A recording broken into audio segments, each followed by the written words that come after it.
제가 볼 때는 딥러닝을 적용을 해서 이제 성공한 케이스가 그렇게 많지는 않는 것 같아요. 그 문제점이 무엇일까라고 보면 우선은 우리가 제조 공정이라는 부분은 양품은 대부분이고 분량이 적습니다. 당연하지 않을까 싶은데요. 제 분량이 많다면 사실은 이거 생산하면 안 되는 거잖아요. 그러다 보니까 딥러닝에서 가장 중요한 데이터적인 문제, 즉 분량 데이터, 이건 또 데이터의 언밸런스라고 말을 하거든요. 그런 문제점이 발생을 하고요. 그 다음에 또 두 번째로 제가 볼 때는 문제가, 그러니까 새로운 유형의 분량이 나왔어요. 이게 이제 뭐 최근 들어서 뭐 스마트 공장, 스마트 팩토리 나오면서 좀 주목받기 시작을 했어요. 네. 네.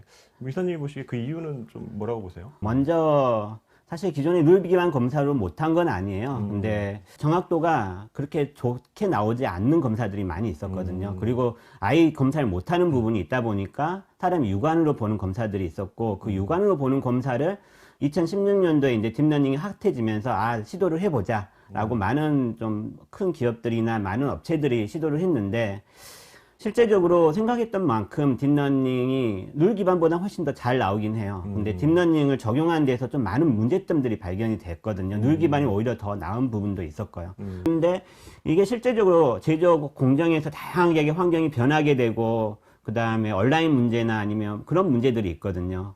조명이 약간씩 변하거나 그럴 경우에 룰 기반 검사 같은 경우는 기존에 잘 되던 게 안 되는 경우들이 발생하고요. 또 하나가 이제 룰 기반 검사로도 힘든 부분들이 스테인이나 무라 같은 이런 비정형적인 불량 검사는 거의 룰 기반으로는 좀 불가능한 부분이 있거든요.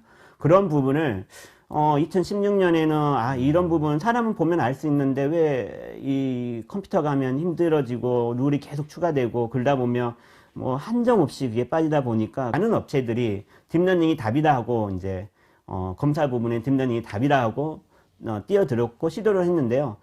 제가 볼 때는 딥러닝을 적용을 해서 이제 성공한 케이스가 그렇게 많지는 않는 것 같아요. 그 문제점이 무엇일까라고 보면 우선은 우리가 제조 공정이라는 부분은 양품은 대부분이고 분량이 적습니다. 데이터의 언밸런스라고 말을 하거든요. 그런 문제점이 발생을 하고요. 그 다음에 또 두 번째로 제가 볼 때는 문제가, 그러니까 새로운 유형의 분량이 나왔어요. 그러면 기존의 룰 기반은 오히려 더, 그러니까 이 룰을 적용하면 빠르게 적용이 가능한데 딥러닝으로 아주 복잡하게 만들었고 그 타임에서는 아주 동작을 잘하는데 새로운 분량 유형이 나왔다 했을 경우에 다시 학습을 해줘야 되는 그런 부분들이 생기게 되거든요. 그러다 보니까 이 새로운 유형의 분량이 나왔을 경우 대체가 너무 늦다. 이 부분을 아니면 또 하나 또 이제 공장에서는 이제 수율이라는 부분이 중요하거든요. 어떤 부분에서는 이 정도 디펙이면 그냥 감안하고 그냥 나가도 충분해.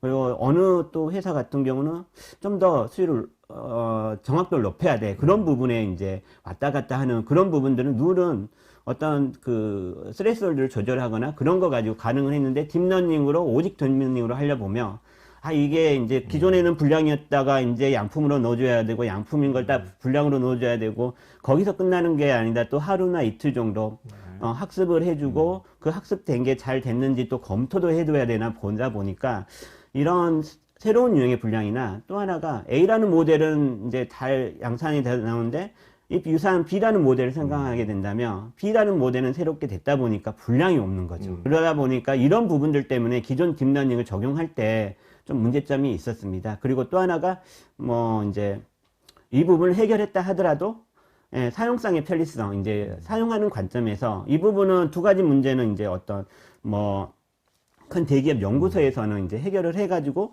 적용하려 보니까 실제 이제 적용하는 검사자들한테 이걸 보니까 파이썬 코드를 짜야 되고 폴더를 옮겨야 되고 그런 또 딥러닝이 어느 정도 이제 솔루션이 갖춰졌을 때 이 부분에 이제 사용성의 편리성이 너무 이제 기존의 것은 오픈소스는 아주 잘 되어 있긴 한데 이런 사용성의 편리성에서 좀 문제가 있고요. 또 하나가 아주 디펙은 이제 잘 잡아요. 근데 문제점은 검사 속도가 이제 문제가 되거든요. 사실 한 개 생산, 1초에 10개를 생산하는데 검사만 10초가 걸린다.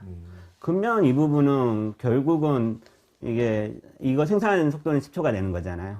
그런 문제점이 있고요. 또 하나가 딥러닝이라고 생각하면 모든 일반적으로 이제 고가의 하드웨어 장비가 들어가야 되지 않냐. 네.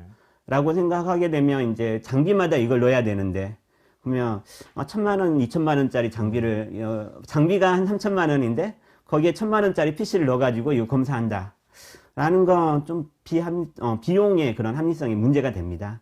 예, 이런 부분에 딥러닝 적용에서 문제가 되는 부분이 있고요. 네. 저희 같은 경우는 이런 문제를 해결하기 위해서 나비 AI라는 그런 솔루션을 만들었고요. 네. 이 부분은 먼저 당연히 검사에 있다 보니까 정확도는 정확히 나와야 되고요. 그리고 속도 부분은 결국은 수율하고 그 생산성하고 관계 있는 속도 부분. 또 하나가 딥러닝을 모르더라도 생산 공정에 있는 분들이 이미지만 넣고 분류를 해서 DAT 어떤 트레인 파일 나오면 적용할 수 있는 그런 편의성을 제공해 드리고 있고요. 그 다음에 구축 비용의 감소. 그러니까 너무 복잡하지 않는 그리고 최적화되어 있는 네트워크와 인퍼런스 할 수 있는 충분한 그런 저희가 기술을 제공해 드리고 있어서 구축 비용의 감소를 제공해 드릴 수 있습니다. 네. 여기 차세대 딥러닝, 네. 차세대 딥러닝이 언제 시점부터 차세대 딥러닝이라고 봐야 돼요? 이게 저희가 이제 네. 이게 좀 상업적인 멘트로 저희 차세대 딥러닝이라고 했고요. 네. 저희 어떻게 보면 저희 제조업에 특화되어 있는 딥러닝이라고 보시면 될 것 같습니다. 네. 이게 이제 지금 나비 AI가 뭐 2.0, 3.0, 4.0이 버전 업되잖아요. 네. 예, 어느 시점부터 딱 집어서 어느 시점부터 차세대 딥러닝 볼 수 아, 있을까요? 제가 보기에는 한 3.0? 네, 네. 그때 이제 제가 볼 때는 많은 기능들이 추가가 됐고요. 그렇죠, 그렇죠. 그 다음에 네네. 또 구축 비용 감소를 위해서 나중에 설명드릴 오픈 비노나 텐사 RT 등이 이제 저희 네네. 툴에 넣겨져 있다 보니까요. 제가 네. 볼 때는 3.0부터 네, 차세대 딥러닝 보겠습니다.